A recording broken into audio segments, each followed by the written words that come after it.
Hey everybody, this is Pavel from Bluzelle. I am on RockTheBlock.Live. Catch me talk about the greatest topic right now, are ICOs dead? This is Rock the Block Live. And here's your host, Eugene Tate.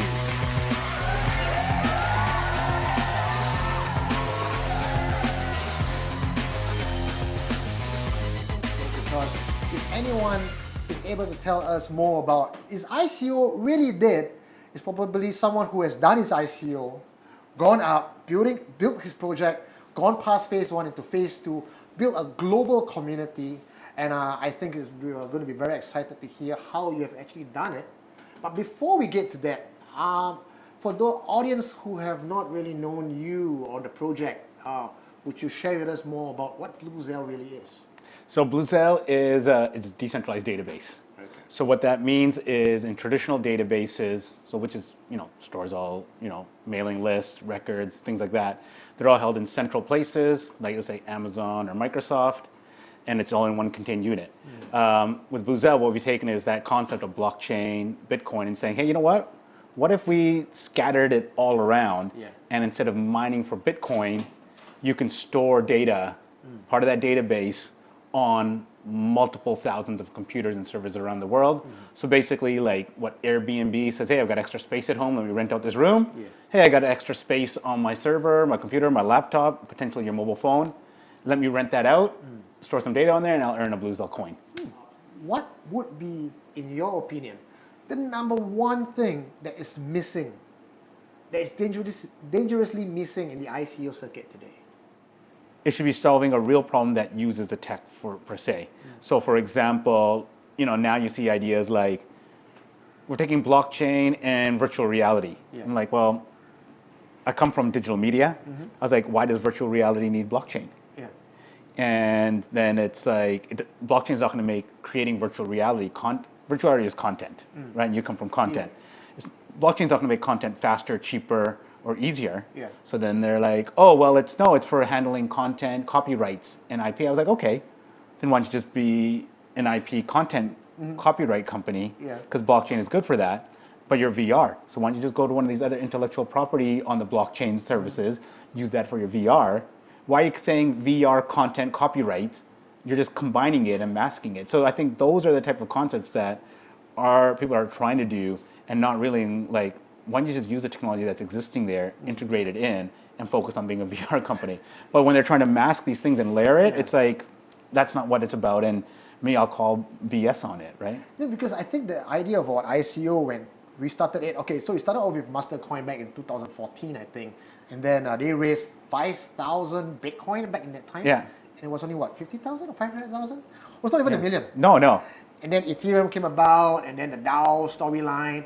And then in 2017, everyone just jumps on the money train because ICO is quick money. And to me, I think they kind of failed to realize that ICO is all about the community. It's all about trying to bring people who are in your tribe to believe in you, trust you, and support your idea. But right now, I kind of see the play as, I've got an idea, I want money, fund me.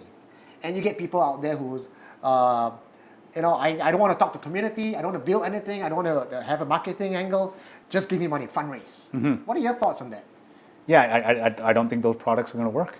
But there was this guy that wanted to do acceleration, ICO you mentioned. Well, it's just shortening the process, right? And somebody's saying, hey, you do go through a platform, you get your money really fast. I'm just like, yeah, but that doesn't work. Like for us, me and Neeraj, my CTO, we talked about this beforehand because we could have taken venture financing, but we're like, no, we want to do this decentralized. We want this new way of raising money. We should be doing this if we really believe it. And it's a one opportunity where, okay, let's just say I raised a Series A or Series B, and the product was where it is. I still have to go out there and market this and do hackathon events and try to get people excited about it. We took ICO, like if you do it right, is the one opportunity to build your marketing base and people talking, evangelizing. There's nothing better than that. Like I was in Vietnam a few weeks back in March during Vietnam Blockchain Week, and 3 guys came up to us and said to me, hey, I've been following you guys for a long time, love the project. It's like, if I'd raised private Series B money and just said, or took all our money privately and said, I got it, would that ever happen? Nah. I don't think. Never. This is the fun part, is meeting people and just is like being on the street and talking to people and saying, I heard about the project, love it. But it's like, that's the fun part of this whole thing. Product, that's part of the whole business. It's not just put me in a room and let's talk about a product, let me build my product. It's like being out there with the community and building that. And I think that's what's lacking today. yeah, if you don't do it, you can get your money, but then, okay, what's next? You got to build that support.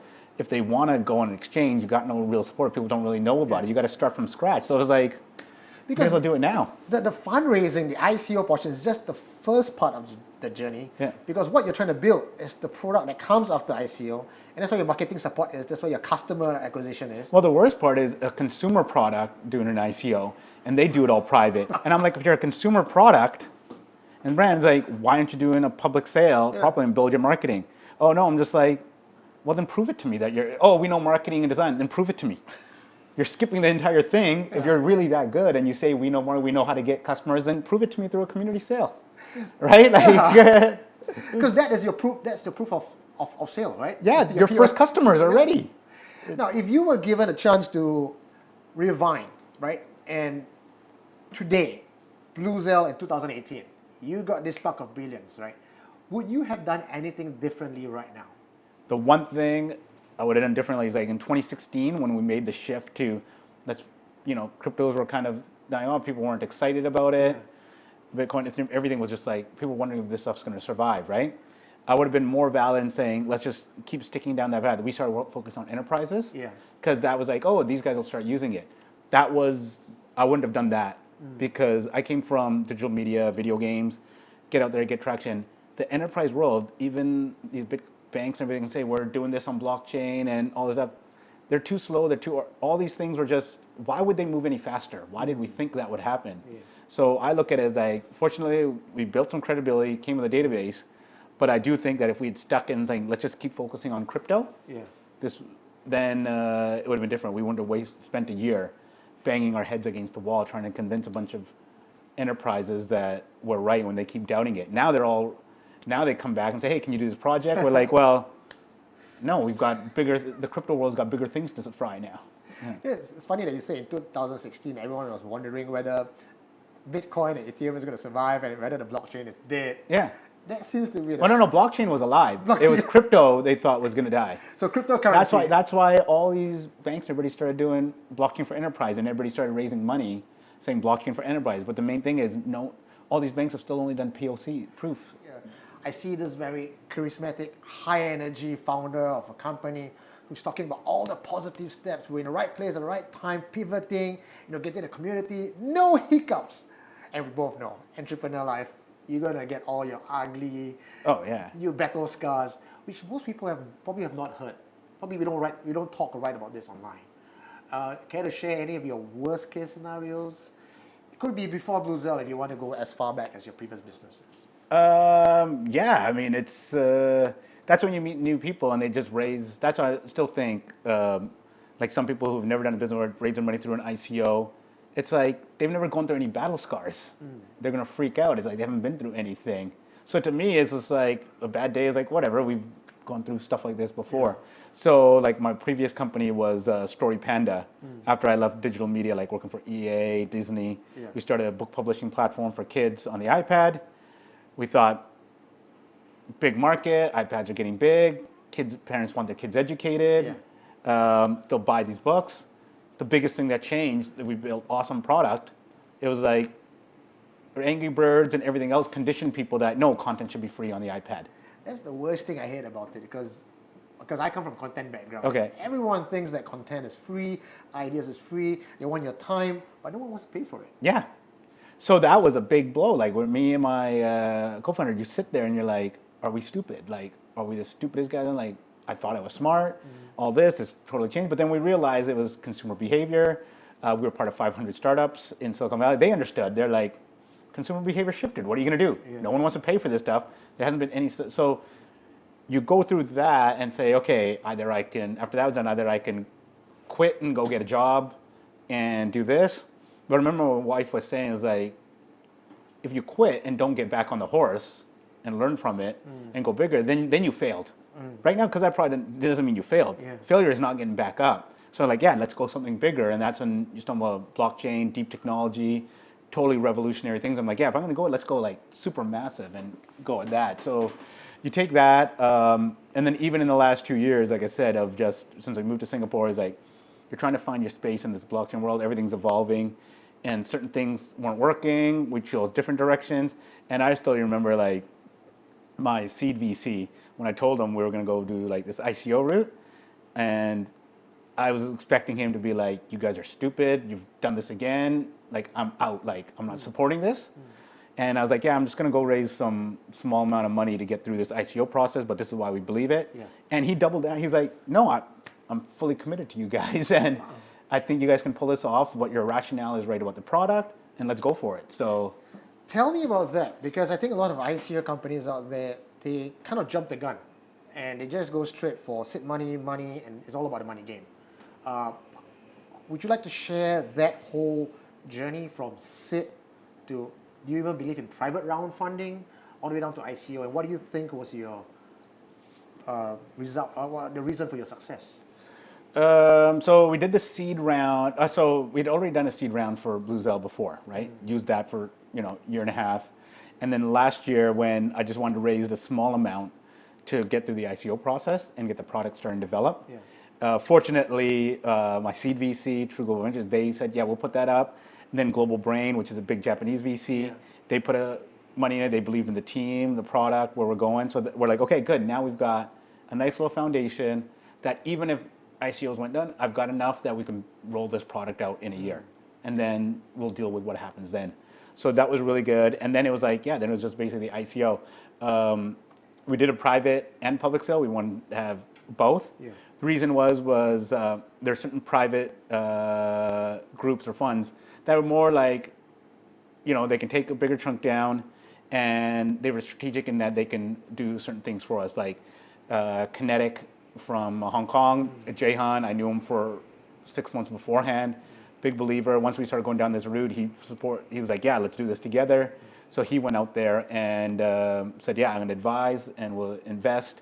So they're like, okay, they can introduce us back to the crypto community. They had a lot of contacts. Hashed, which was they're out of Korea, formerly Blockchain Partners Korea. They're like, they know tech really well, and they're like, they can cover that ground, and they had good influence. Yeah. But these are all guys who, and then Kryptonite One out of London. They were one of the first ones in, and they're like, yeah, they can spread the word there. But the main thing between all three were they're all people who were in crypto for a long time. Yeah. So it was guys that I can just hang out with, chill. They weren't like institutional investors. They're in it for a long time. Everything started rising up last year. They got more money now, invest into bigger projects. So it was guys like who were in it from the beginning. And you see, you pointed that out very rightly, which I had a sense that was really much missing in the crypto community. Like, you were involved, all your supporters, your seed funding round guys. Like, I know Kinetic, Jihan and Wu and all that, they don't come in and just put money in. They come in and they get their hands dirty, guiding you through the processes. And these guys have the network and connection in the crypto crowd, right? So that was the reason that made, I believe, Bluzelle really jumped the gun and really, not jumped the gun, like really catapulted itself to the level of success rather than doing it alone. But a lot of people who are building ICOs, they take that mentality of, oh, seed funding, I'm going to go find money. And then they start knocking on doors just for money. And you get people who, institutional investors, the VCs, who have heard about how lucrative crypto can be, and they want a slice of the pie.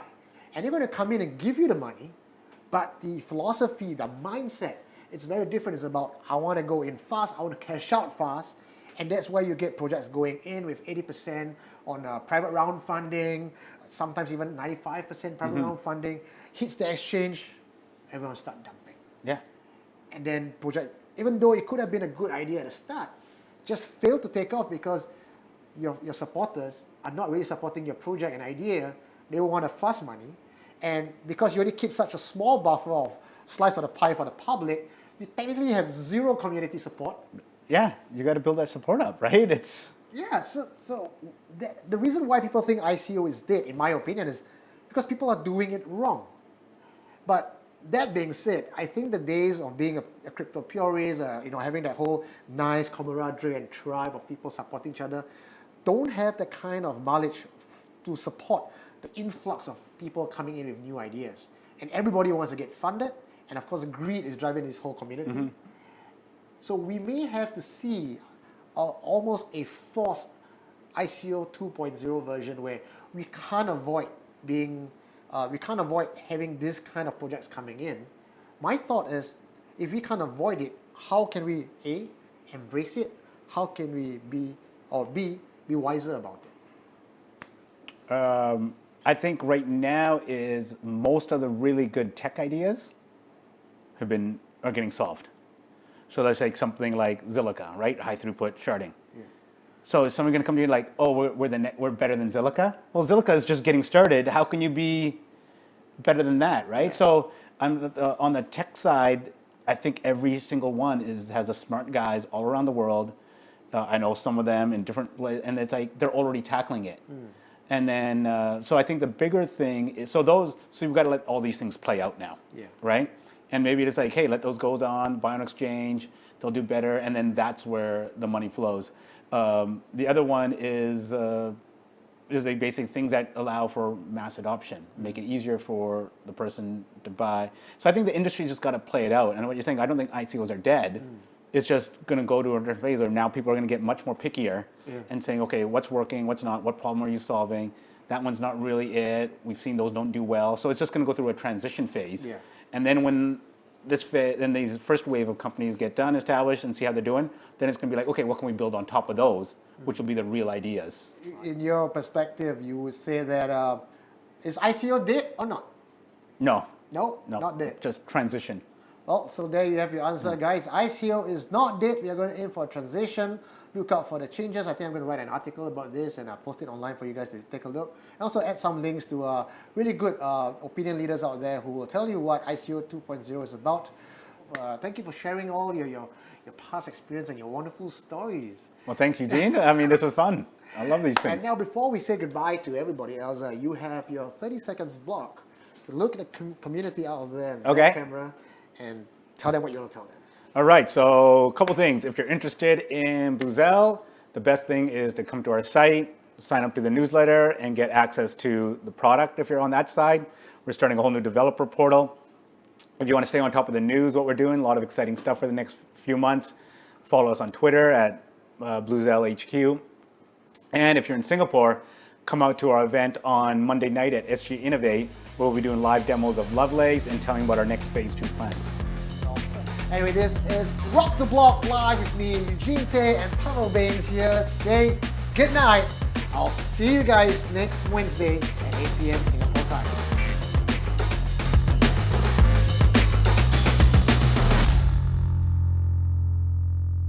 If you like what you just saw, please do like and share with all your friends. And of course, subscribe to our channel. And remember, you can catch me every Wednesday at 8 p.m. live.